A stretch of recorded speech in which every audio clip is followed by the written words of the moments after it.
जय हिंद दोस्तों। मैं हूं आपका बहादुर सर। और दोस्तों, आज के इस वीडियो में हम संविधान संशोधन टॉपिक के उन महत्वपूर्ण प्रश्नों को डिस्कस करेंगे जो कि एग्जाम में सबसे ज़्यादा बार रिपीट होते हैं। और दोस्तों, इन सभी क्वेश्चन को हम बिल्कुल डिटेल में और आसान भाषा में डिस्कस करेंगे। उससे पहले दोस्तों, आपको जानना होगा कि संविधान संशोधन क्या है। देखो, जब हमारे देश का संविधान बना उस समय जिसने संविधान बनाया मतलब संविधान बनाने वाले लोगों को पहले से ही पता था कि समय समय पर जरूरत के हिसाब से संविधान में नए कानून और नियम जोड़ने और घटाने की जरूरत पड़ेगी। इसलिए संविधान बनाने वाले लोगों ने संसद को संविधान में संशोधन करने की शक्ति दी और संविधान संशोधन करने की व्यवस्था करी गई। तो संविधान संशोधन के बारे में आपसे बेसिक क्वेश्चन पूछे जाएंगे। आपसे कहा जाएगा संविधान संशोधन की जो प्रक्रिया है किस भाग में है। तो संविधान के भाग 20 के अंतर्गत अनुच्छेद 368 में संसद को संविधान में संशोधन करने की शक्तियां प्रदान करी गई हैं। यानी कि संविधान में संशोधन कौन कर सकता है? संसद। ठीक है। और इसके तहत जो संसद है वो संविधान में नए उपबंध जोड़कर या फिर हटाकर बदलाव कर सकती है संविधान में। संविधान संशोधन की जो प्रक्रिया है किस देश से ली गई है? साउथ अफ्रीका देश से संविधान में संशोधन करने की प्रक्रिया ली गई है। और अभी तक हमारे संविधान में 106 संशोधन हो चुके हैं। ठीक है। अब जितने भी महत्वपूर्ण क्वेश्चन हैं हम उन सभी क्वेश्चन को डिस्कस कर लेते हैं। नंबर फर्स्ट क्वेश्चन है, संविधान के किस भाग एवं अनुच्छेद में संविधान संशोधन की प्रक्रिया का उल्लेख किया गया है? तो दोस्तों, संविधान में संशोधन करने की प्रक्रिया का उल्लेख ये संविधान के भाग 20 और अनुच्छेद 368 में किया गया है। नंबर सेकंड क्वेश्चन है, भारतीय संविधान में संशोधन करने की संसद की शक्ति एक संवैधानिक शक्ति है जिसे निम्न में से किस संशोधन के द्वारा स्थापित किया गया? तो मैं आपको बता चुका हूं कि संविधान में संशोधन करने की जो शक्ति है वो संसद के पास में है। और संसद की ये जो शक्ति है एक संवैधानिक शक्ति है और संसद को ये संवैधानिक शक्ति दी गई है 24वां संविधान संशोधन 1971 के द्वारा। याद रखना, महत्वपूर्ण क्वेश्चन है, अभी पूछा गया था सीजीएल के एग्जाम में। देखो, पहले सुप्रीम कोर्ट ने कहा था कि संसद मौलिक अधिकारों में संशोधन नहीं कर सकती और सुप्रीम कोर्ट ने यह कहा था गोकलनाथ केस 1967 में। ठीक है। और इससे क्या हुआ? तो इससे संसद की जो शक्ति है उस पर सवाल उठ गए। ठीक है। इसके बाद फिर 24वां संविधान संशोधन किया गया 1971 में और इस संशोधन ने स्पष्ट कर दिया कि संसद को संविधान संशोधन की पूर्ण संवैधानिक शक्ति है। ठीक है। पूर्ण संवैधानिक शक्ति दी गई संसद को। लेकिन बाद में जो मूल संरचना वाला प्रश्न था, ठीक है, उसकी भी सीमा तय की गई। तो सुप्रीम कोर्ट ने कहा, किस किस केस में कहा यह पूछा जाता है? तो सुप्रीम कोर्ट ने केशवानंद भारती केस 1973 में कहा कि संसद संविधान संशोधन तो कर सकती है लेकिन मूल संरचना को नहीं बदल सकती, यानी कि संविधान के बेसिक स्ट्रक्चर में बदलाव नहीं हो सकता है। नंबर थर्ड क्वेश्चन है, संविधान संशोधन की प्रक्रिया किस देश के संविधान से ली गई है? तो संशोधन करने की जो प्रक्रिया है ये साउथ अफ्रीका के संविधान से ली गई है। ठीक है। बाकी ब्रिटेन के संविधान से क्या लिया गया है? तो एकल नागरिकता का प्रावधान जो है ये ब्रिटेन के संविधान से लिया गया। अमेरिका के संविधान से क्या लिए गए हैं? मूल अधिकार। और रूस से क्या लिए गए हैं? तो मूल कर्तव्य जो हैं ये रूस के संविधान से लिए गए हैं। नेक्स्ट क्वेश्चन है, भारत में संविधान संशोधन का अधिकार किसे दिया गया है? तो मैं आपको बता ही चुका हूं कि संसद को संविधान संशोधन करने की शक्ति प्रदान करी गई है। तो बताओ कि संविधान संशोधन कितने प्रकार से किया जा सकता है? 3 प्रकार से संविधान में संशोधन किया जा सकता है। अब हम सारे फैक्टों को डिस्कस कर लेते हैं। देखो, भारतीय संविधान के अनुच्छेद 368 में संविधान संशोधन करने की प्रक्रिया का वर्णन किया गया है और संविधान में संशोधन करने का जो विशेष अधिकार है वो केवल संसद को दिया गया है। और संविधान में संशोधन 3 प्रकार से किया जाता है, एक साधारण बहुमत के द्वारा, दूसरा विशेष बहुमत के द्वारा और तीसरा विशेष बहुमत प्लस आधे राज्यों की सहमति के द्वारा। ठीक है। देखो, संविधान संशोधन हम पढ़ रहे हैं ना, तो ये फैक्ट हमेशा याद रखना। सुप्रीम कोर्ट ने कहा है केशवानंद भारती केस 1973 में कि जो संसद है ये संविधान संशोधन कर सकती है, पूर्ण शक्ति इसको दी गई है, लेकिन मूल संरचना यानी कि बेसिक स्ट्रक्चर को नहीं बदला जा सकता है। दोस्तों, मैं आपको बार बार बोलता हूं, यदि आप इसी प्रकार से वेस्ट कंटेंट को पढ़ना चाहते हैं तो हमारे चैनल की 3 ई बुक लॉन्च हो गई हैं जो आपके सिलेक्शन में रामबाण साबित होंगी। जो हमारी पहली ई बुक है ये करंट अफेयर्स की ई बुक है। इसमें आपको करंट अफेयर्स के सारे ट्रेंडिंग टॉपिक मिल जाएंगे एकदम अपडेट, और इसी में आपको मंथली करंट अफेयर्स भी मिल जाएगा। जो दूसरी हमारी ई बुक है ये स्टैटिक जीके की रामबाण ई बुक है। इसमें 5000 से ज़्यादा प्रीवियस ईयर क्वेश्चन मिल जाएंगे सारे सब्जेक्ट के, world geography, Indian geography, history, constitution और इकोनॉमी और साइंस भी मिल जाएगा। और साथ में आपको मिल जाएगा कंप्यूटर जीके, यानी कि दोस्तों जितने भी बार बार रिपीट होने वाले क्वेश्चन हैं वो सारे इसमें मिल जाएंगे। जो हमारी तीसरी पीडीएफ है वो है साइंस की। ठीक है, इन तीनों ई बुक को आप एक साथ परचेस कर सकते हैं, और यदि आप एक साथ इन तीनों ई बुक को परचेस करते हैं तो मैंने इनके लिए एक ऑफर रखा है। केवल आपको 150 रुपये का पेमेंट करना है। पेमेंट कहाँ पर करना है, आप चाहें तो इस नंबर पर पेमेंट कर सकते हैं, ये हमारा फ़ोनपे नंबर, गूगल पे नंबर और पेटीएम नंबर है, या फिर डायरेक्टली आप इस क्यूआर कोड पर भी पेमेंट कर सकते हैं और स्क्रीनशॉट आपको इसी व्हाट्सएप नंबर पर सेंड करना है। ये हमारा व्हाट्सएप नंबर भी है, और जैसे ही हमें स्क्रीनशॉट प्राप्त होता है 5 सेकंड के अंदर हम ये तीनों बेस्ट ई बुक आपको सेंड कर देंगे। तो सिलेक्शन के लिए और रिवीजन के लिए इन ई बुक को आप ज़रूर परचेस करना। चलो नेक्स्ट क्वेश्चन है, भारतीय संविधान में संशोधन की पहल कहाँ शुरू की जा सकती है। तो देखो, संशोधन की जो पहल है ये संसद के किसी भी सदन में शुरू की जा सकती है। ठीक है, बताओ भारत के संविधान में पहली बार संशोधन कब हुआ। अब पहली बार संशोधन की बात करें तो ये 1951 में हुआ था। ठीक है, पहला संशोधन जो है ये 1951 में हुआ था, और तत्कालीन प्रधानमंत्री पंडित जवाहरलाल नेहरू की सरकार के द्वारा ये संशोधन लाया गया था, और इस संशोधन के द्वारा 9वीं अनुसूची जोड़ी गई। 9वीं अनुसूची जोड़ी गई तो 9वीं अनुसूची में क्या प्रावधान किया गया, भूमि सुधार जो कानून है, ठीक है, उनको न्यायिक समीक्षा से बचाए जाने संबंधी प्रावधान किए गए हैं। समझ गए आप लोग। नेक्स्ट हमारा क्वेश्चन है, किस संविधान संशोधन के द्वारा एक ही व्यक्ति को एक या अधिक राज्यों का राज्यपाल या संघ क्षेत्रों का उपराज्यपाल नियुक्त किया जा सकता है। पहले एक व्यक्ति केवल एक ही राज्य का या तो राज्यपाल होगा या फिर उपराज्यपाल होगा, लेकिन दोस्तों 7वां संविधान संशोधन अधिनियम लाया गया 1956 में, और उसमें यह प्रावधान किया गया कि एक व्यक्ति एक या फिर एक से अधिक राज्यों का राज्यपाल या फिर उपराज्यपाल भी नियुक्त किया जा सकता है। ठीक है, याद रखना आप लोग।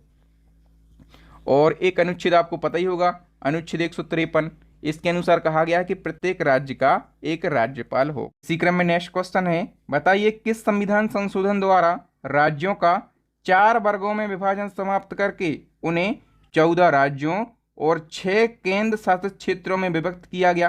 तो देखो, पहले जो राज्य हैं वो 4 वर्गों में विभक्त थे, ABCD, है ना, इनको समाप्त करके 14 राज्यों और 6 केंद्र शासित प्रदेशों में विभक्त किया गया 7वें संविधान संशोधन के द्वारा। ठीक है, ए ऑप्शन करेक्ट हो जाएगा। देखो दोस्तों, जो 7वां संविधान संशोधन है ये 1956 में हुआ था, और इसमें कई सारे प्रावधान किए गए थे। सबसे पहला प्रावधान जो राज्यों का 4 वर्गों में विभाजन था, का, खा, गा, घा या फिर ABCD, इसको समाप्त किया गया और भाषा के आधार पर 14 राज्य और 6 केंद्र शासित प्रदेशों का पुनर्गठन किया गया। दूसरा प्रावधान क्या हुआ इस संशोधन के द्वारा, तो एक ही व्यक्ति एक से अधिक राज्यों का राज्यपाल नियुक्त किया जा सकता है। तीसरा प्रावधान हुआ 2 या 2 से अधिक राज्यों का एक हाईकोर्ट होगा।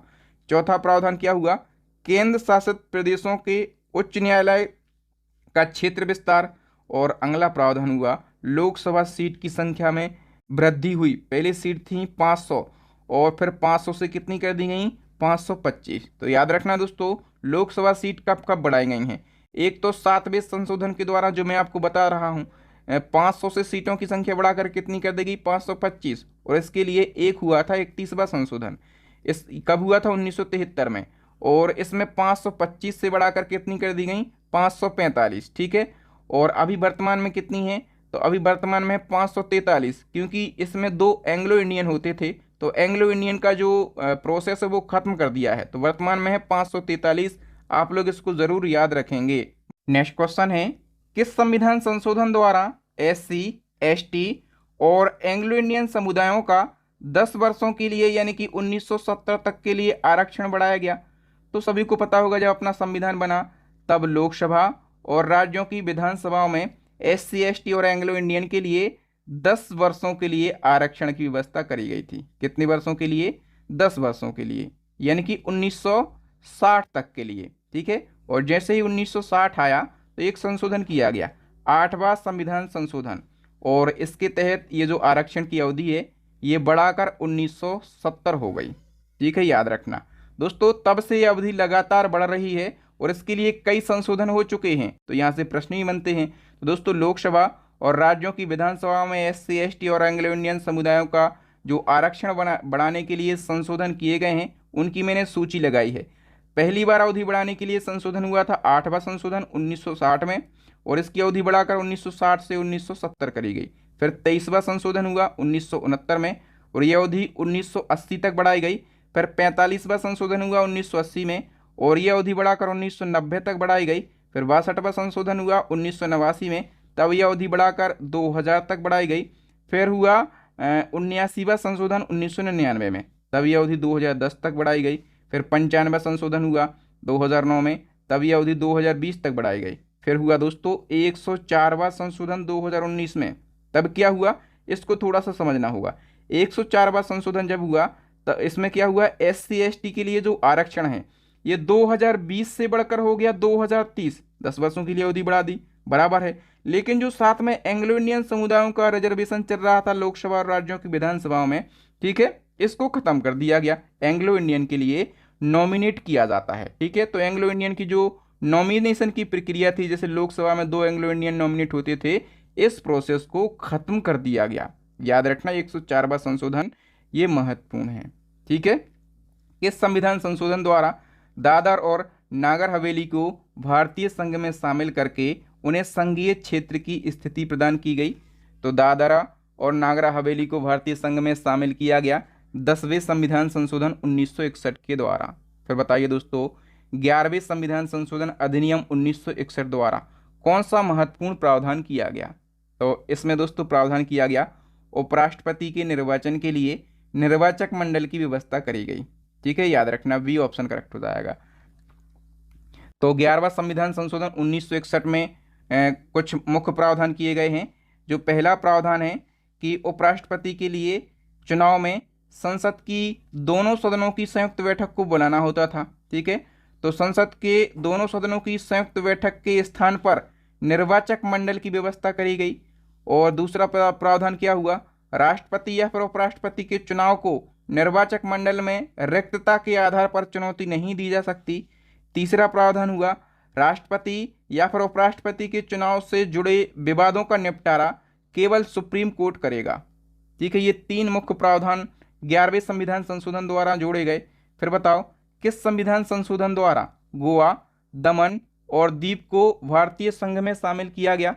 तो गोवा, दमन और दीप को भारतीय संघ में शामिल किया गया 12वां संविधान संशोधन 1962 के द्वारा।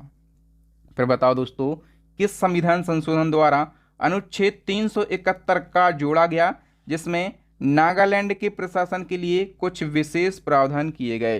तो 13वें संविधान संशोधन के द्वारा अनुच्छेद 371 का जोड़ा गया और इसमें नागालैंड के प्रशासन के लिए विशेष प्रावधान किए गए। नेक्स्ट क्वेश्चन है 14वां संविधान संशोधन 1962 से संबंधित कौन सा प्रावधान सही है। तो हम देख लेते हैं। देखो नंबर 1 प्रावधान लिखा है पुदुचेरी को भारतीय संघ में शामिल किया गया, तो ये बिल्कुल सही लिखा है। नंबर 2 पे लिखा है हिमाचल प्रदेश, मणिपुर, त्रिपुरा, गोवा, दमन एवं दीप तथा पुदुचेरी के लिए विधानमंडल एवं मंत्री परिषद की व्यवस्था करी गई। तो ये दोनों प्रावधान जो हैं बिल्कुल सही हैं, मतलब ए और बी दोनों सही हैं, ठीक है। बताइए किस संविधान संशोधन में उच्च न्यायालयों के न्यायाधीशों की सेवानिवृत्ति की आयु 60 वर्ष से बढ़ाकर 62 वर्ष कर दी गई। तो करेक्ट आंसर हो जाएगा 15वें संविधान संशोधन के द्वारा, बी ऑप्शन करेक्ट हो जाएगा। बताइए किस संविधान संशोधन में सिंधी भाषा को मूल संविधान की 8वीं अनुसूची में जोड़ा गया। तो देखो सिंधी भाषा को 8वीं अनुसूची में जोड़ा गया 21वां संविधान संशोधन 1967 के द्वारा। देखो दोस्तों भाषा से संबंधित जो संशोधन है मैंने उन सभी को एक ही जगह पर लिख दिए हैं। तो आप लोग याद रखना मूल संविधान की 8वीं अनुसूची में केवल 14 भाषाएं थीं, परंतु जो है अभी कितनी भाषाएं हैं, तो अभी 8वीं अनुसूची में 22 भाषाएं हो गई हैं। तो ये 14 से 22 भाषाएं कैसे हो गई, इसके लिए कितने संशोधन किए गए, वो पूछे जाते हैं। तो इसके लिए सबसे पहले 21वां संशोधन हुआ था 1967 में, और सिंधी भाषा को जोड़ा गया, मतलब सिंधी जो है ये 15वीं भाषा बनी। ठीक है, फिर 71वां संशोधन हुआ और इसमें जो है 3 भाषाओं को जोड़ा गया। कब हुआ? 1993 में। नेपाली, मणिपुरी और कोंकणी। हम ऐसा याद रखते हैं कि जो नमक है, ना मा का, यानी कि नमक का मतलब ना मतलब नेपाली, मा मतलब मणिपुरी और का मतलब कोंकणी। 71 रुपये किलो है, मतलब ये 3 भाषाओं जोड़ने के लिए 71वां संशोधन किया गया। ठीक है, तब कितनी हो गई? तब 15 और 3 हो गई 18 भाषा। फिर 92वां संविधान संशोधन हुआ 2003 में, तब 4 भाषाएं जोड़ी गई। कौन कौन सी? BDMS, मैथ का फॉर्मूला है ना। बी मतलब बोडो, डी मतलब डोंगरो, एम डोंगरी, एम मतलब मिथिला और एस मतलब संथाली। तो 18 प्लस 4 टोटल कितनी भाषाएं हो गई? तो 8वीं अनुसूची में टोटल 22 भाषाएं हो गई। और ये 14 से 22 कैसे कैसे हुई हैं, कौन कौन से संशोधनों से, ये पूछा ही जाता है, इसलिए मैंने सभी संशोधन एक ही जगह पर लिख दिए हैं। बताओ किस संविधान संशोधन द्वारा? मेघालय राज्य असम से अलग करके बनाया गया। तो असम से अलग करके मेघालय राज्य को बनाया गया 22वें संविधान संशोधन 1969 के द्वारा। फिर बताओ किस संविधान संशोधन में संसद को संविधान में संशोधन करने का स्पष्ट अधिकार दिया गया है? तो मैं बता चुका हूं कौन से संशोधन में दिया गया है।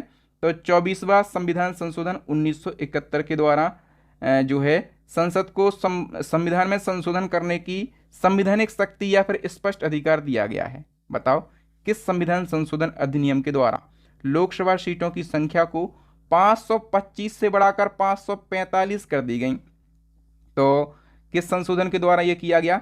31वां संविधान संशोधन, जो कि 1973 में हुआ था। याद रखना, ये क्वेश्चन महत्वपूर्ण है, पूछा जाता है। फिर बताओ किस संविधान संशोधन में सिक्किम को 22वें राज्य के रूप में भारतीय संघ में जोड़ा गया? तो सिक्किम को भारतीय संघ में जोड़ा गया और सिक्किम 22वां राज्य बनाया गया 36वां संविधान संशोधन 1975 के द्वारा। देखो शुरू में सिक्किम जो है वो भारत का हिस्सा नहीं था, बल्कि सिक्किम एक संरक्षित राज्य था। ठीक है, फिर 35वां संशोधन हुआ 1974 में और सिक्किम को भारतीय संघ का एक सहयोगी राज्य यानी कि एसोसिएट स्टेट बनाया गया। बाद में 36वां संशोधन हुआ 1975 में और इस संशोधन के द्वारा सिक्किम को पूर्ण राज्य का दर्जा दिया गया और भारत का 22वां राज्य बना दिया गया। नेक्स्ट क्वेश्चन है, किस संविधान संशोधन द्वारा आपातकाल की घोषणा और राष्ट्रपति या फिर राज्यपाल द्वारा जारी अध्यादेशों को न्यायालय में चुनौती ना देने योग्य बना दिया गया?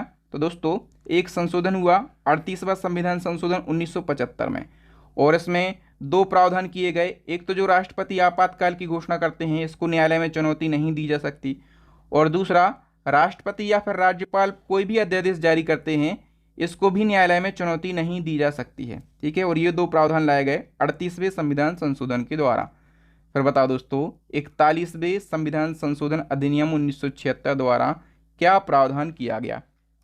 तो इसमें दोस्तों जो है राज्य लोक सेवा आयोग एवं संयुक्त लोक सेवा आयोग के सदस्यों की जो आयु सीमा है ये 60 वर्ष से बढ़ाकर 62 वर्ष कर दी गई। तो वी ऑप्शन करेक्ट हो जाएगा। नेक्स्ट क्वेश्चन है, 42वें संविधान संशोधन अधिनियम 1976 किस समिति की रिपोर्ट के आधार पर तैयार किया गया था? दोस्तों ये जो संशोधन अधिनियम है ये स्वर्ण समिति की रिपोर्ट के आधार पर तैयार किया गया था, याद रखना। और 42वें संविधान संशोधन से सबसे ज़्यादा क्वेश्चन पूछे जाते हैं। क्यों पूछे जाते हैं? क्योंकि इसमें बहुत सारे प्रावधान किए गए थे। ठीक है, और इसीलिए इसको क्या कहा जाता है? 42वें संशोधन को मिनी संविधान कहा जाता है। क्वेश्चन है, भारतीय संविधान के किस संशोधन के द्वारा स्पष्ट रूप से ये व्यवस्था कर दी गई कि भारत के राष्ट्रपति मंत्री परिषद की सलाह मानने के लिए बाध्य हैं? तो दोस्तों राष्ट्रपति जो हैं ये मंत्री परिषद की सलाह मानने के लिए बाध्य हैं, ये स्पष्ट कर दिया गया 42वें संविधान संशोधन 1976 में। मैं बिल्कुल कंप्लीट डिटेल से आपको समझा देता हूं। देखो दोस्तों एक अनुच्छेद है, अनुच्छेद 74(1), और इस अनुच्छेद में कहा गया है कि जो प्रधानमंत्री की अध्यक्षता वाली मंत्री परिषद है ये राष्ट्रपति को कर्तव्यों के पालन में सहायता और सलाह देगी। ये कहा गया है अनुच्छेद 74 क्लॉज 1 में। ठीक है, लेकिन दोस्तों इस अनुच्छेद में एक भ्रम है। क्या भ्रम है? कि मंत्री परिषद ने जो सलाह राष्ट्रपति को दी है क्या राष्ट्रपति इसके लिए बाध्यकारी है या फिर नहीं, ये भ्रम है दोस्तों इस अनुच्छेद में, और इसी भ्रम को दूर करने के लिए 42वां संशोधन किया गया 1976 में। और इस संशोधन ने जो मंत्रिपरिषद ने सलाह दी है वो राष्ट्रपति के लिए बाध्यकारी बन जाती है। ठीक है। फिर दोस्तों एक और संशोधन हुआ, कौन सा? 44वां संशोधन 1978 में, और इसमें जोड़ा गया कि राष्ट्रपति मंत्रिपरिषद द्वारा दी गई सलाह को एक बार पुनर्विचार के लिए वापस भेज सकते हैं। देखो राष्ट्रपति बाध्य तो हैं ही, सलाह तो माननी पड़ेगी, लेकिन भैया यदि राष्ट्रपति जी को लग रहा है कि नहीं ये तो बिल्कुल गड़बड़ सलाह आपने दी है, तो एक बार पुनर्विचार के लिए राष्ट्रपति जो हैं वो मंत्रिपरिषद के पास वापस लौटा सकते हैं। लेकिन यदि मंत्रिपरिषद राष्ट्रपति को दोबारा वही सलाह भेजता है तब राष्ट्रपति को उसे स्वीकार करना ही होगा। ठीक है। देखो दोस्तों मेरी कोशिश रहती है बिल्कुल सरल से सरल भाषा में आपको समझा दूं, ताकि आपका ये कन्फ्यूजन जो है वो लाइफ टाइम के लिए दूर हो सके। नेक्स्ट क्वेश्चन है, किस संविधान संशोधन में संसद द्वारा किए गए संविधान संशोधनों को न्यायालय में चुनौती देने से वर्जित कर दिया? तो दोस्तों संसद जो भी संविधान संशोधन करती है उसको न्यायालय में चुनौती नहीं दी जा सकती। ये प्रावधान भी 42वें संविधान संशोधन के द्वारा लाया गया। नेक्स्ट क्वेश्चन, भारतीय संविधान में किस संशोधन के द्वारा नागरिकों के मौलिक कर्तव्यों को समावेश किया गया? तो देखो मूल संविधान में कहीं पर भी मौलिक कर्तव्य नहीं थे। ठीक है। मौलिक कर्तव्य जोड़े गए हैं 42वें संविधान संशोधन के द्वारा। सी ऑप्शन करेक्ट हो जाएगा। देखो जो हमारा मूल संविधान था उसमें मौलिक कर्तव्यों का कोई भी प्रावधान नहीं था। भारतीय संविधान में एक समिति बनी, स्वर्ण सह समिति। ठीक है। और इस समिति की सिफारिशों पर 42वां संविधान संशोधन हुआ, और 42वें संविधान संशोधन के द्वारा एक भाग जोड़ा गया संविधान में, भाग 4 का, और एक अनुच्छेद भी जोड़ा गया, अनुच्छेद 51 का। ठीक है।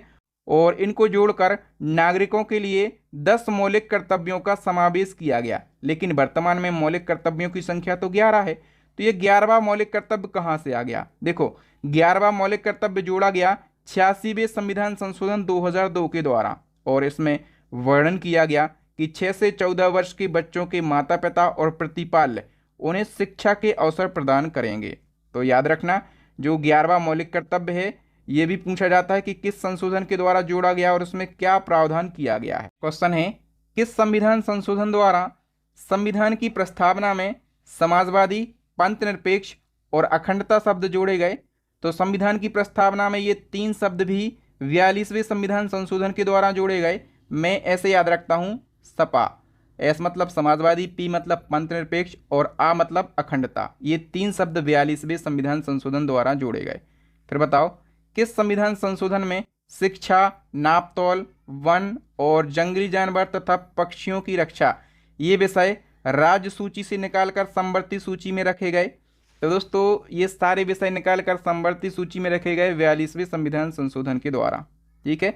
समवर्ती सूची मतलब जिस पर केंद्र और राज्य दोनों सरकारें कानून बना सकती हैं। बताओ निम्न में से कौन सा संविधान संशोधन अधिनियम मिनी संविधान माना जाता है? तो 42वें संविधान संशोधन 1976 को मिनी संविधान यानी कि मिनी कॉन्स्टिट्यूशन कहा जाता है। फिर बताओ किस संविधान संशोधन में लोकसभा तथा विधानसभाओं के कार्यकाल में 1 वर्ष की वृद्धि करके कार्यकाल 6 वर्ष कर दिया गया? यानी कि लोकसभा और विधानसभाओं के जो सदस्यों का कार्यकाल है ये 5 साल से बढ़ाकर 6 वर्ष कर दिया गया। कौन से संशोधन के द्वारा? 42वें संविधान संशोधन के द्वारा। लेकिन इसके जस्ट बाद 44वां संविधान संशोधन हुआ और ये आयु जो है वापस से 6 वर्ष से घटाकर 5 वर्ष कर दी गई। ठीक है। तो 42वें संविधान संशोधन में कई सारे संशोधन हुए हैं, इसलिए इसको क्या कहा जाता है? लघु संविधान यानी कि मिनी कॉन्स्टिट्यूशन। एक तो प्रस्तावना में 3 शब्द जोड़े गए, समाजवादी, धर्मनिरपेक्ष और अखंडता। फिर मूल कर्तव्यों का प्रावधान किया गया। हमारे जो मूल संविधान है उसमें मौलिक कर्तव्य नहीं थे, लेकिन यह 42वें संविधान संशोधन द्वारा जोड़े गए। फिर क्या किया गया? राष्ट्रपति को मंत्रिपरिषद की सलाह मानने के लिए बाध्यकारी बनाया गया। ठीक है। और फिर एक प्रशासनिक अधिकरण हुआ था, इसके लिए अनुच्छेद 323A और 323B जोड़े गए और इसके द्वारा अधिकरणों का प्रावधान किया गया। ठीक है। फिर 1971 की जनगणना के आधार पर 2001 तक लोकसभा और विधानसभाओं की सीटें निश्चित की गईं। फिर संविधान संशोधनों को न्यायिक समीक्षा यानी कि जांच से बाहर रखा गया, यानी कि जो भी संविधान संशोधन हुए हैं वो जांच का विषय नहीं है। ठीक है। उसमें जांच से बाहर रखा जाएगा उसको। फिर नेक्स्ट हुआ, न्यायिक समीक्षा की शक्ति सीमित की गई, उच्चतम न्यायालय और उच्च न्यायालय के अधिकारों पर अंकुश लगाने का प्रयास किया गया। फिर आठवां क्या प्रावधान था, लोकसभा और विधानसभाओं का कार्यकाल 5 वर्ष से बढ़ाकर 6 वर्ष किया गया। लेकिन अभी जो 44वां संशोधन हुआ, आगे हम पढ़ेंगे, उसमें ये कार्यकाल वापस से रिवर्ट कर दिया जाता है। नेक्स्ट क्वेश्चन है, किस संविधान संशोधन के द्वारा लोकसभा के कार्यकाल को 6 वर्ष से घटाकर 5 वर्ष कर दिया गया? तो मैं आपको बार बार बता रहा हूं कि 42वें संविधान संशोधन में इस कार्यकाल को बढ़ाकर 5 वर्ष से 6 वर्ष किया गया। और फिर हुआ 44वां संशोधन, तो कार्यकाल को फिर से घटा दिया गया, 6 वर्ष से 5 वर्ष किया गया 44वें संविधान संशोधन के द्वारा। फिर बताओ, किस संविधान संशोधन के द्वारा अब आपातकाल आंतरिक अशांति के आधार पर नहीं बल्कि सशस्त्र विद्रोह के आधार पर ही लगाया जा सकता है? तो देखो, अनुच्छेद है 352, ठीक है, और इसके तहत पूरे देश में 3 स्थितियों पर राष्ट्रपति राष्ट्रीय आपातकाल लगा सकते हैं। पहली स्थिति क्या है? तो पहली स्थिति है युद्ध, ठीक है। दूसरी स्थिति क्या है? तो दूसरी स्थिति है बाह्य आक्रमण, ठीक है। और 1978 के पहले तीसरी स्थिति हुआ करती थी आंतरिक अशांति, ठीक है। लेकिन अभी जो है तीसरी स्थिति क्या है? सशस्त्र विद्रोह है, ठीक है। और आंतरिक अशांति के स्थान पर सशस्त्र विद्रोह जो है, इसका प्रावधान किस संशोधन में किया गया? ये भी 44वें संविधान संशोधन में किया गया, ठीक है। और आंतरिक अशांति शब्द को क्यों हटाया गया? क्योंकि इंदिरा गांधी जी ने इसका दुरुपयोग किया था, ऐसा लोग कहते हैं, ठीक है। फिर बताइए, किस संविधान संशोधन के द्वारा संपत्ति के अधिकार को मूल अधिकारों की सूची से हटाकर कानूनी अधिकार का दर्जा दे दिया गया? ये भी इंपॉर्टेंट है भैया। तो करेक्ट आंसर हो जाएगा दोस्तों 44वें संविधान संशोधन के द्वारा। अब संपत्ति का अधिकार जो है वह एक कानूनी अधिकार है। बताइए, किस संविधान संशोधन द्वारा मौलिक अधिकारों की संख्या को 7 से घटाकर 6 कर दिया गया? तो ये भी प्रावधान 44वें संविधान संशोधन द्वारा किया गया। जो हमारा मूल संविधान है, ठीक है, उसमें 7 मौलिक कर्तव्य थे, हमारी फंडामेंटल राइट कितने थे? 7। फिर 44वां संविधान संशोधन होता है और संपत्ति के अधिकार को मौलिक अधिकारों की सूची से हटाकर भारतीय संविधान के अनुच्छेद 300 आ में एक कानूनी अधिकार के रूप में रखा जाता है। इस प्रकार से हमारे मौलिक अधिकारों की संख्या 7 से घटकर हो गई है 6, और ये संशोधन हुआ था मोरारजी देसाई के कार्यकाल में। नेक्स्ट क्वेश्चन है, किस संविधान संशोधन के द्वारा विधि के प्राधिकरण के बिना किसी व्यक्ति को उसकी संपत्ति से वंचित नहीं किया जाएगा? तो ये प्रावधान किया गया 44वें संविधान संशोधन के द्वारा। फिर बताओ दोस्तों, किस संविधान संशोधन द्वारा पूर्वोत्तर राज्यों यानी कि मेघालय, अरुणाचल प्रदेश, नागालैंड और मिजोरम के लिए लोकसभा एवं विधानसभाओं में आरक्षण की व्यवस्था करी गई? तो पूर्वोत्तर राज्यों के लिए लोकसभा एवं विधानसभाओं में आरक्षण की व्यवस्था करी गई 51वें संविधान संशोधन 1984 के द्वारा। नेक्स्ट क्वेश्चन है, विधानसभा में किसी दल के निर्वाचित सदस्यों के दल बदल पर प्रतिबंध किस संविधान संशोधन द्वारा लगाया गया? तो दोस्तों, दल बदल पर प्रतिबंध लगाया गया 52वें संविधान संशोधन अधिनियम 1985 के द्वारा। नेक्स्ट क्वेश्चन है, किस संविधान संशोधन द्वारा मिजोरम को पूर्ण राज्य का दर्जा प्रदान किया गया? तो दोस्तों, 53वें संविधान संशोधन 1986 के द्वारा मिजोरम को पूर्ण राज्य का दर्जा प्रदान किया गया। फिर बताओ, किस संविधान संशोधन द्वारा अरुणाचल प्रदेश को पूर्ण राज्य का दर्जा दिया गया? तो अरुणाचल प्रदेश को 55वें संविधान संशोधन के द्वारा पूर्ण राज्य का दर्जा दिया गया। फिर बताओ, किस संविधान संशोधन द्वारा मेघालय, मिजोरम, नागालैंड तथा अरुणाचल प्रदेश की विधानसभाओं में जनजातियों यानी कि एसटी के लिए आरक्षण की व्यवस्था करी गई? तो करेक्ट आंसर हो जाएगा दोस्तों 57वां संविधान संशोधन 1987 के द्वारा। नेक्स्ट क्वेश्चन है, इनमें से किस संशोधन के द्वारा राष्ट्रपति ने भारत के लोगों को संविधान का आधिकारिक हिंदी संस्करण प्रदान किया? तो राष्ट्रपति ने भारत के लोगों को संविधान का आधिकारिक हिंदी संस्करण प्रदान किया 58वें संविधान संशोधन 1987 के द्वारा। फिर बताओ दोस्तों, किस संविधान संशोधन द्वारा मतदान की आयु 21 वर्ष से घटाकर 18 वर्ष कर दी गई? 5 स्टार लगा दोस्तों, ये क्वेश्चन हजारों बार रिपीट होता है। तो दोस्तों पहले वोट डालने की उम्र हुआ करती थी 21 वर्ष, इसको घटाकर 18 वर्ष किया गया 61वां संविधान संशोधन अधिनियम 1989 के द्वारा। फिर बताओ किस संविधान संशोधन के द्वारा अनुसूचित जाति और अनुसूचित जनजाति के लिए एक बहुसदस्यीय राष्ट्रीय आयोग की स्थापना का प्रावधान किया गया।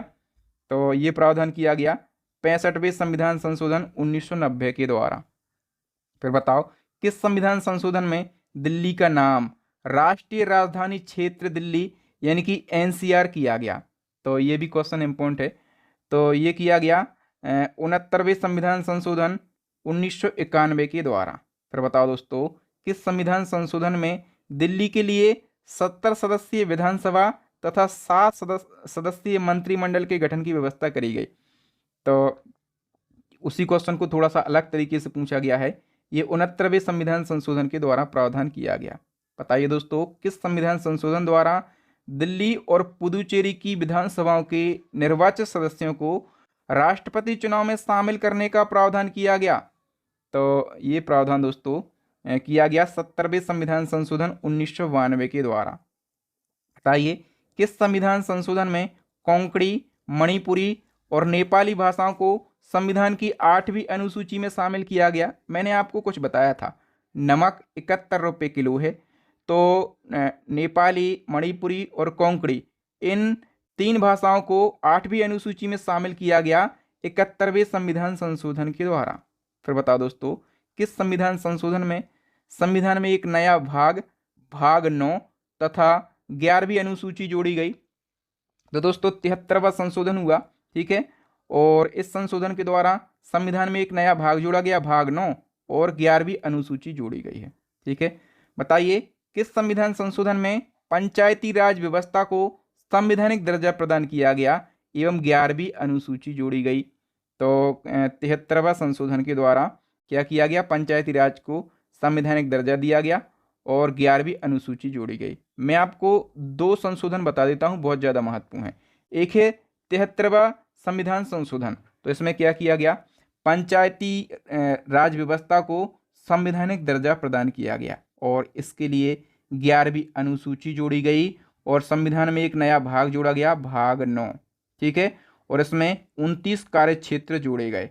और एक जीके का फैक्ट याद रखना, 1959 में पंचायती राज स्थापित करने वाला भारत का पहला राज्य कौन सा है, तो आप कहेंगे वो है राजस्थान, ठीक है। इसी क्रम में दोस्तों 74वां संशोधन हुआ, ठीक है।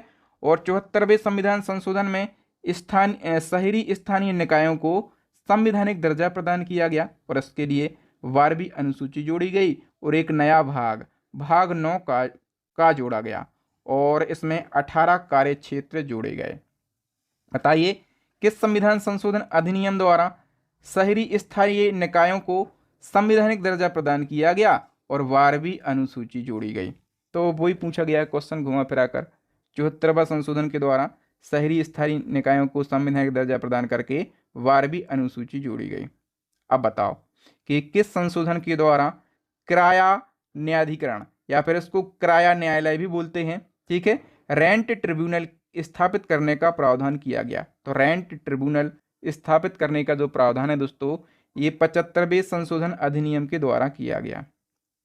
बताइए किस संविधान संशोधन अधिनियम द्वारा SC ST के लोगों के लिए सरकारी नौकरियों में प्रोन्नति हेतु आरक्षण की व्यवस्था की गई। यानी कि दोस्तों सरकारी नौकरियों में भी प्रमोशन की व्यवस्था करी गई SC ST के लोगों के लिए। और इसके लिए कौन सा संशोधन हुआ, 77वां संशोधन, ठीक है। कब हुआ, 1995 में। बताइए किस संविधान संशोधन में लोकसभा एवं विधानसभाओं की सीटों की संख्या 1926 तक कोई परिवर्तन नहीं करने की व्यवस्था करी गई। तो दोस्तों एक संशोधन हुआ 84वां संविधान संशोधन और इसमें जो लोकसभा और राज्यों की विधानसभाओं की सीटें हैं ये 2026 तक के लिए, जब तक परिसीमन नहीं होता है, ठीक है, तब तक के लिए इनकी सीटों में कोई परिवर्तन नहीं होगा, ये व्यवस्था करी गई 84वां संविधान संशोधन 2001 के द्वारा। फिर बताओ दोस्तों किस संविधान संशोधन में सरकारी नौकरियों में अनुसूचित जाति और अनुसूचित जनजाति के कर्मचारियों को प्रोन्नति में आरक्षण की सुविधा दी गई। तो देखो एक तो मैं आपको बता ही चुका हूं कौन सा, 85वां संविधान संशोधन, ठीक है। एक और है, एक है 77वां संशोधन और एक 85वां। ये दोनों संशोधन जो हैं ये एससी और एसटी के प्रमोशन में आरक्षण से संबंधित हैं। ठीक है, तो सी ऑप्शन करेक्ट हो जाएगा, उपयुक्त दोनों। बताओ, भारतीय संविधान के किस संशोधन द्वारा 6 से 14 वर्ष के बच्चों को शिक्षा का अधिकार प्रदान किया गया?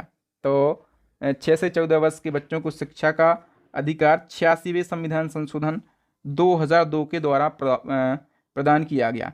ठीक है, इस संशोधन के द्वारा दोस्तों जो हमारा 11वां मौलिक कर्तव्य है ये जोड़ा गया है। ठीक है, और 11वां मौलिक कर्तव्य हमारा क्या है कि 6 से 14 वर्ष के बच्चों के माता पिता और प्रतिपाल्य उनको शिक्षा का अवसर प्रदान करेंगे। ठीक है, नेक्स्ट हमारा क्वेश्चन है, किस संविधान संशोधन द्वारा क्षेत्रीय निर्वाचन क्षेत्रों के पुनर्निर्धारण के लिए 2001 की जनगणना को आधार बनाया गया?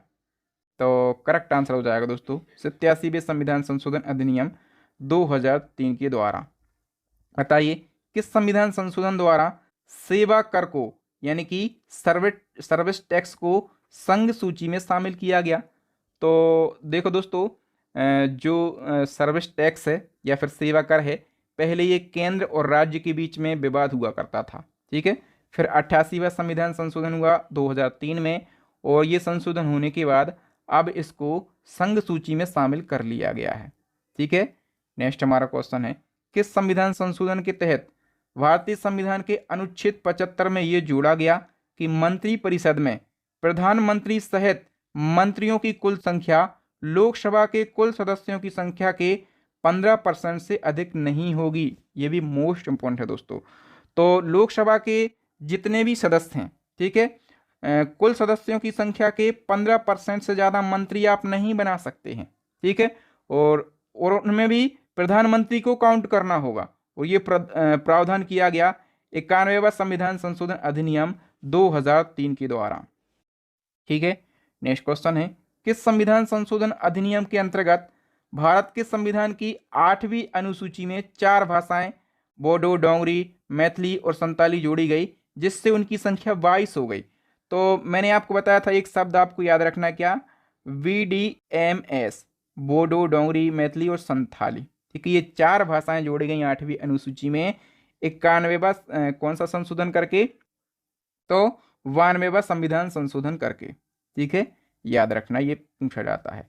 फिर बताओ, किस संविधान संशोधन द्वारा सरकारी तथा निजी उच्च शिक्षा संस्थानों में ओबीसी के लिए 27% आरक्षण प्रदान किया गया है? तो देखो, जितने भी हायर एजुकेशन है, चाहे वो गवर्नमेंट हो या फिर प्राइवेट हो, ओबीसी के लिए 27% आरक्षण दिया जाता है, और ये प्रावधान दोस्तों किया गया 93वां संविधान संशोधन के द्वारा। तो 93वां संविधान संशोधन 2005 में हुआ, और इसके तहत अनुच्छेद 15 में एक नया खंड 5 जोड़ा गया, और इसके द्वारा राज्यों को ये शक्ति मिली कि वो सामाजिक और शैक्षिक रूप से पिछड़े वर्गों यानी कि ओबीसी, एससी और एसटी के लिए आरक्षण प्रदान कर सकें। ठीक है, और ये प्रावधान सरकारी और निजी शैक्षिक संस्थानों पर लागू हुआ, और इसी के आधार पर केंद्रीय शैक्षिक संस्थान प्रवेश आरक्षण अधिनियम 2006 लागू किया गया, जिसके तहत ओबीसी को 27% आरक्षण दिया गया हायर एजुकेशन में। ठीक है, बताइए 97वां संविधान संशोधन 2011 किससे संबंधित है? तो 97वां संविधान संशोधन जो है ये सहकारी समितियों को संवैधानिक दर्जा देने से संबंधित है। ठीक है, तो 97वां संविधान संशोधन 2011 में हुआ, इसके द्वारा जो सहकारी समितियां हैं इनको संवैधानिक दर्जा प्रदान किया गया, और इस संशोधन में 3 प्रमुख बदलाव हुए। एक तो दोस्तों अनुच्छेद 19 क्लॉज 1 क्लॉज सी में संशोधन करके नागरिकों को सहकारी समिति बनाने का मौलिक अधिकार दिया गया, फिर एक नया भाग जोड़ा गया। ठीक है, और अनुच्छेद 243 ZS से 243 ZT तक जोड़े गए। ठीक है, इस भाग में ये अनुच्छेद जोड़े गए जो कि सहकारी समितियों के संचालन से संबंधित हैं, और एक अनुच्छेद 43 भी जोड़ा गया जो कि राज्यों को सहकारी समितियों को प्रोत्साहित करने का निर्देश देता है। फिर बताओ, किस संविधान संशोधन द्वारा भारत एवं बांग्लादेश के मध्य हुए 4 साल पुराने भूमि सीमा विवाद को लागू किया गया? तो दोस्तों कौन सा संशोधन है ये? तो ये 100वां संविधान संशोधन है जो कि 2015 में हुआ था। इस संशोधन में क्या हुआ, भारत और बांग्लादेश के बीच जो सीमा विवाद चल रहा था, ठीक है, तो दोनों देशों के मध्य जो है कुछ क्षेत्रों का आदान प्रदान हुआ। मतलब कुछ क्षेत्र जो हैं वो भारत के बांग्लादेश में चले गए और कुछ बांग्लादेश के क्षेत्र कहाँ पर आ गए, भारत में आ गए, ठीक है। जो बांग्लादेश के क्षेत्र भारत में आ गए, ठीक है, उनको भारतीय नागरिकता अपन ने प्रदान करी और ऐसा ही बांग्लादेश के द्वारा किया गया, है ना। नेक्स्ट क्वेश्चन है, किस संविधान संशोधन अधिनियम का संबंध जीएसटी यानी कि गुड्स एंड सर्विस टैक्स यानी कि वस्तु एवं सेवा कर से है।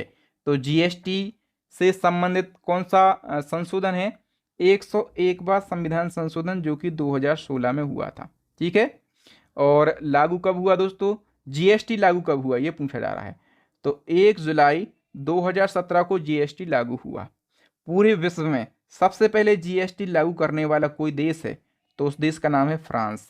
इसी क्रम में नेक्स्ट क्वेश्चन है, किस संविधान संशोधन द्वारा राष्ट्रीय पिछड़ा वर्ग आयोग को संवैधानिक दर्जा प्रदान किया गया और राष्ट्रपति को ओबीसी के निर्धारण का अधिकार दिया गया। तो दोस्तों राष्ट्रीय पिछड़ा वर्ग आयोग को संवैधानिक दर्जा प्रदान किया गया है 102वें संविधान संशोधन के द्वारा जो कि 2018 में हुआ था। इसको हम कैसे याद रखेंगे, ओबीसी हमेशा ये दूसरे स्थान पर आता है। आप लिखो अनरिजर्व, ओबीसी, एससी, एसटी, जब भी लिखा है तो ओबीसी दूसरे स्थान पर लिखा जाता है, इसलिए 102वां संशोधन ऐसे हम इसको याद कर सकते हैं। किस संविधान संशोधन द्वारा सार्वजनिक रोजगार में आर्थिक रूप से कमजोर वर्गों के लिए यानी कि ईडब्ल्यूएस के लिए 10% आरक्षण की व्यवस्था किस संशोधन के द्वारा करी गई।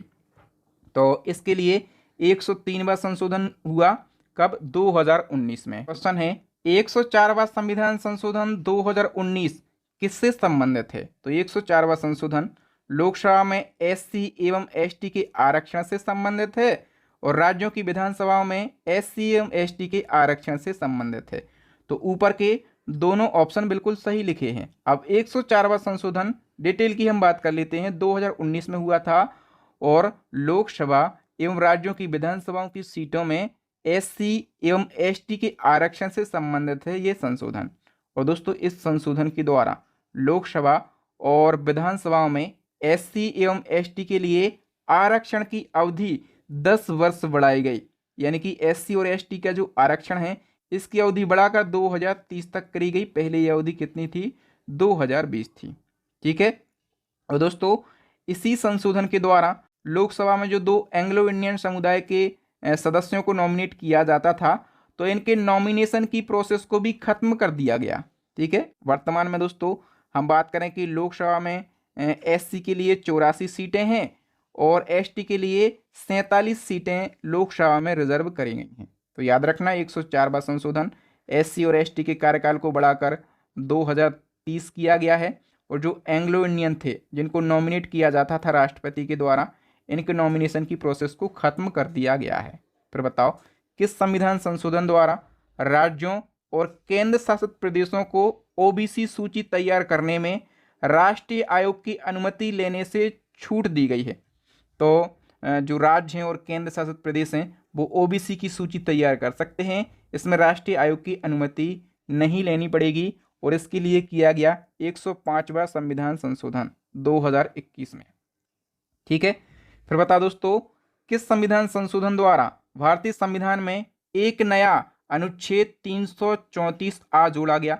तो अनुच्छेद 334 आ जोड़ा गया 106वें संविधान संशोधन के द्वारा, ठीक है, जो कि 2023 में किया गया। दोस्तों जो 106वां संविधान संशोधन है इस संशोधन को हम महिला आरक्षण बिल या फिर नारी शक्ति वंदन अधिनियम 2023 के नाम से भी जानते हैं, ठीक है। और ये अधिनियम जो है ये लोकसभा, प्रत्येक राज्य की विधानसभा और राष्ट्रीय राजधानी क्षेत्र दिल्ली की विधानसभा में कुल सीटों का 1/3 कितना 1/3 15 वर्षों के लिए महिलाओं के लिए आरक्षित करने का प्रावधान करता है। यानी कि लोकसभा की और विधानसभाओं की सीटों में महिलाओं के लिए 1/3 आरक्षण दिया जाएगा 15 वर्षों के लिए। एक बार आरक्षण दिया गया और ये कंटिन्यू बढ़ता ही जाएगा। और इस संशोधन के लिए संविधान में एक अनुच्छेद जोड़ा गया, अनुच्छेद 334A, ठीक है। तो याद रखना दोस्तों ये लेटेस्ट वाला संशोधन है, ठीक है। तो ऐसा भी क्वेश्चन पूछा जाएगा, भारतीय संविधान में अब तक कुल कितने संशोधन किए गए हैं या हो चुके हैं। तो अभी तक 106 संशोधन हो चुके हैं और लेटेस्ट संशोधन कौन सा था, महिला आरक्षण बिल जो है ये लेटेस्ट संशोधन था। दोस्तों यहाँ पर संविधान संशोधन से जितने भी महत्वपूर्ण क्वेश्चन बन सकते थे उन सभी क्वेश्चन को हमने बिल्कुल आसान भाषा में डिटेल में डिस्कस किया है। मुझे उम्मीद है कि आपको मेरे पढ़ाने का तरीका और कंटेंट लाजवाब जरूर लगा होगा। लगा है ना? ईमानदारी से आप लोग चाहते हैं सिलेक्शन लेना, अपने माता पिता के सपनों को साकार करना, तो हमारे चैनल की 3 बेस्ट ई बुक लॉन्च हो गई हैं।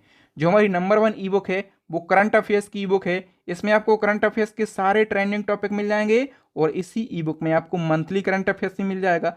जो हमारी दूसरी ई बुक है ये स्टैटिक जीके की रामबाण ई बुक है। इस ई बुक के अंदर 5000 से ज़्यादा ऐसे क्वेश्चन मिल जाएंगे जो कि बार बार रिपीट होते हैं, सारे सब्जेक्ट के ये क्वेश्चन होंगे, ठीक है। और जो हमारी तीसरी ई बुक है ये साइंस की रामबाण ई बुक है। तो एग्जाम में सिलेक्शन लेने के लिए, अच्छा स्कोर करने के लिए इन सभी ई बुक को आप परचेस कर लेना। और दोस्तों यदि आप इन तीनों ई बुक को एक साथ परचेस करना चाहते हैं तो एक और भी ऑफर चल रहा है। मात्र आपको 150 रुपये का पेमेंट करना है।